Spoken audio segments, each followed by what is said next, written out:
যার যা কিছু আছে যে যেভাবে পারেন প্রতিরোধ গড়ে তুলতে হবে এবং সকলকে সেইভাবেই নামতে হবে। জামাতে ইসলামী যখন পাকিস্তান আন্দোলন হয়, জামাতে ইসলামী পাকিস্তান আন্দোলনের বিরোধিতা করেছে। যখন বাংলাদেশের স্বাধীনতা সংগ্রাম এবং মুক্তিযুদ্ধ হয়, তার বিরোধিতা করেছে। আজকে তারাই ইউনূসের সবচেয়ে বড় দোসর।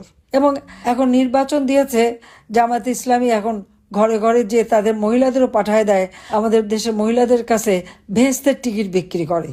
আর এরা নিজেরা বেহেশতে যাবে কিনা সেটারও তো ঠিকানা নাই।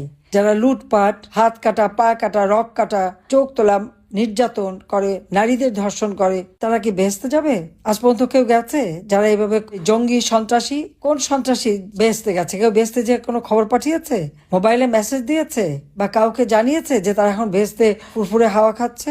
একটাও বেহেশতে যাবে না, তারা সব দোজখের আগুনে জ্বলবে। এটা হলো বাস্তবতা। আজ আমি আমাদের মা বোন, আমাদের দেশের মানুষকে এটাই বলবো যে ওই বেহেশতের টিকিট বিক্রি করতে আসলে ওটাই জিজ্ঞেস করেন যে ভাই বেহেশতে গেল কি গেল না, জানবো কিভাবে, সেই পথটা আগে বাতলে দেন।